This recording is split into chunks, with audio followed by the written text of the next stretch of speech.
Salomon didn't change much on the Aero Blaze 4, but the one thing they did tune was the one thing I wanted more of.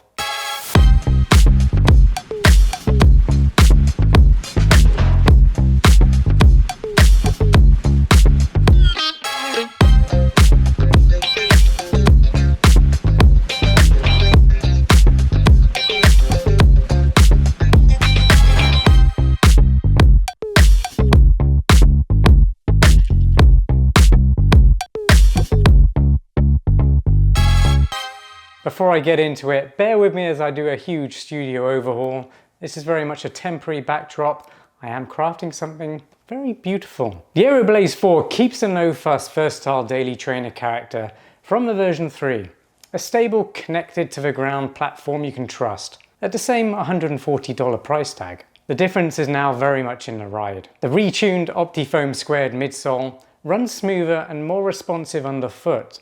I prefer it over version 3 across pretty much every run I've taken on it. Well, that's the background. Let's get onto the key specifications. First off, they cost $140, but you already knew that because I just told you. I will let you know by the end of this review if I believe they're worth that price tag, but $140 for any shoe is very good nowadays. So for a very good versatile daily trainer, you already know that's good value for money. They weigh 8.3 ounces or 235 grams.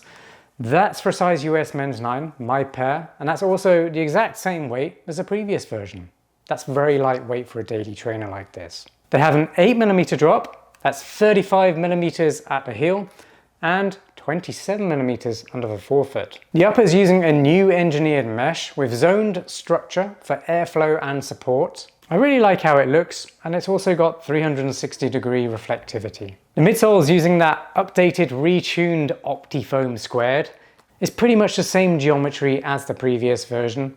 You wouldn't be able to tell the difference looking at it. But there is a fine-tuned reverse camber rocker in here now. And the outsole is using road Contagrip with optimized rubber zoning. When it comes to sizing and fit, they're very much true to size. There's a nice amount of space in the toe box for wiggle room and airflow. And of course that allows for a little bit of toe splay as well. And when you compare that to the previous version, the Aero Blaze 3, it's super similar. You won't be able to tell the difference. So if you enjoyed how that fit, you're gonna love this one also. The lockdown is really good in the midfoot, but also at the heel.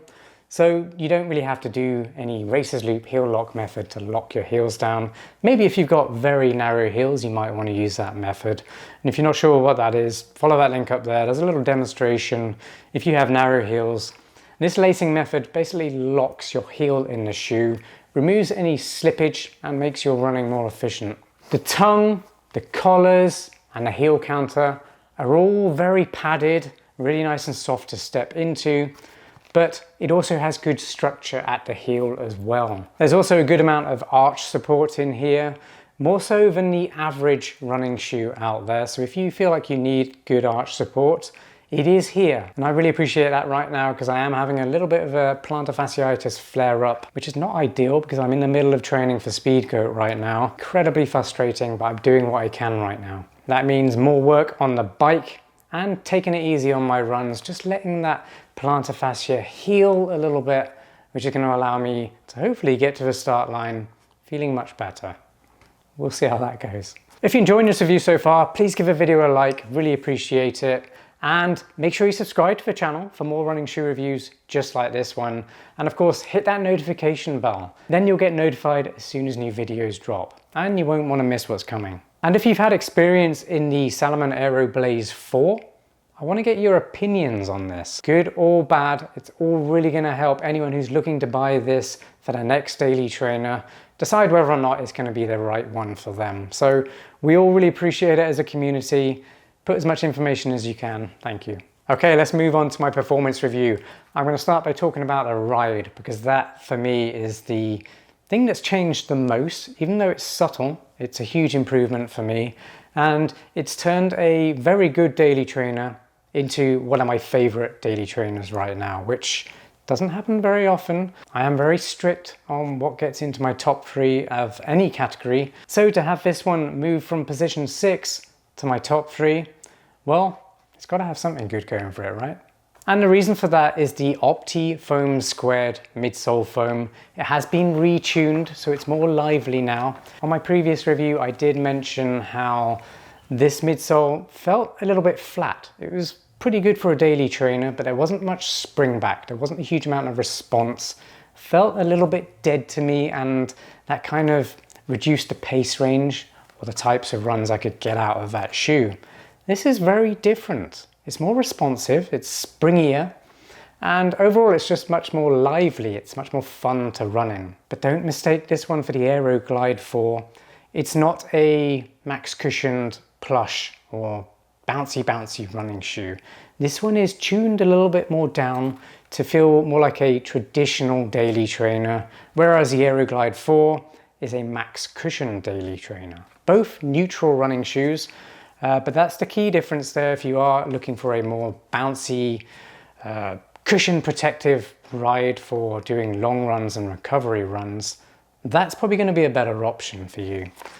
Follow that link up there, that will take you to my review of the Aero Glide 4, so you can check that one out as well. But what I really like about this one is the ride character fits really into the traditional daily trainer lane, which means you get a very versatile running shoe. It's not too bulky, it's very controlled because it's closer to the ground, it doesn't have quite as high a stack height, and it's not as plush or soft underfoot. It just feels very well balanced. And because of that, I'm able to pick up the pace more than I would want to on a max cushioned running shoe. And there's definitely a place in many people's rotation for a daily trainer like this. And it has actually become one of my favorite daily trainers right now because of that. The Aero Blaze 4 weighs 8.3 ounces, which is very lightweight for a $140 daily trainer. That's just not what you would normally expect from a running shoe that only costs $140. So the weight is really low and you feel it on the run. It allows you to pick up your cadence and also pick up the pace without feeling like you've got a block on your feet. It just feels more natural, snappy, and enjoyable because of it. The reverse camber rocker gives the ride a really nice smooth transition from heel landing to toe takeoff. I really do like how this feels now, and the arch support in there just adds a little something on the run if you do need that protection and support on your arch. The Road Contagrip has been excellent so far. I loved this on the previous version as well. It's very durable on the roads. I'm hardly seeing any wear on here at all. Maybe there is actually a little bit at the front, curiously, but there's no contact with the exposed foam in the midsole because it's in a gully. And if you look at this central part here, this is actually rubber compound. I know it's white, it's the same color as the foam, but this is actually rubber. So at all times you are getting contact with the ground on rubber compound. So you're getting excellent traction and better durability because of it. And because of the fact it goes around the perimeter of the shoe, you still get really good flex on the shoe as well. Traditionally, if you have a outsole that's completely covered in rubber compound, it stiffens the shoe a little bit, and because of that, the ride just feels a little bit more contrived. I'm just going to do a really quick flex and pop test so you can see how this thing flies. Whoa! That went so far out of reach I couldn't even catch it. So as you can see, the pop is incredible. There's no plate in here, that's all coming from the foam and the geometry, and you do feel that on the run. It's a snappy pop and it's just joyful and playful on the run. So what's it going to be best for? Well, this is very much a daily trainer with a good pace range. So that means if you are just someone who runs to get weekly mileage to stay fit, this is going to be fantastic. It's also going to be very good for anyone who needs a shoe for recovery runs, or if you want to do longer distance runs as well.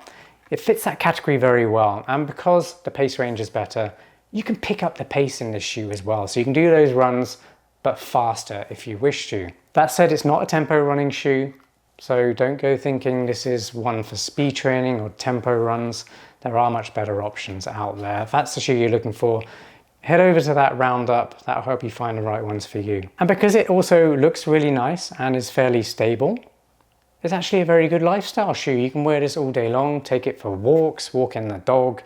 If you have a job that requires you to stand around for most of the day or just walk around on your feet all day, this is going to be a really good option for you too. And of course, you've got good breathability in the upper as well. So if you are standing around all day, your feet shouldn't overheat like some shoes might tend to do. So how does this compare to the Aero Blaze 3 that came before it? Well, mostly it's a smoother ride and it's more responsive underfoot. It's more playful and just overall it's a much better upgrade. I liked the previous version a lot. I really like this version. If you're wondering where the Aero Blaze 4 has ranked on my best daily trainers roundup, follow that link up there. That will take you to the roundup. It'll help you find the best daily trainers for you, because I presume you are looking for a daily trainer. That's why you're on this review. This one has placed very well. I'm not going to give the game away and tell you where it has placed. You're just going to have to go check it out. It'll be worth it, because if you are shopping around, you're going to find a really good daily trainer for you. Okay, time for my final verdict. Is it worth $140? Yes, 100%. That is an incredible price. It's one of the most affordable daily trainers you can buy right now. And it also happens to be one of the best daily trainers you can buy right now. So that's incredible value for money. It's a very versatile shoe. You can use it for a number of different types of training runs. You can use it as a lifestyle shoe. It's very protective underfoot, very soft in the upper, nice cushioned collars, heel counter and tongue. It's a breathable upper. I think it looks really nice. Yeah, I can't recommend this one enough. If you are looking for a daily trainer, this one has to be on your radar. I really hope you enjoyed this review. I hope it gave you the insights to decide whether or not this is going to be the next neutral daily trainer for you. If you've got any questions at all, maybe I missed something, drop it in the comments down below. I reply to everyone, so your time won't be wasted. And if you didn't before, make sure you subscribe to the channel. I've got so many awesome shoe reviews coming up, and you're not going to want to miss what's coming down the pipeline. Subscribe, and I'll see you on the next review. Peace.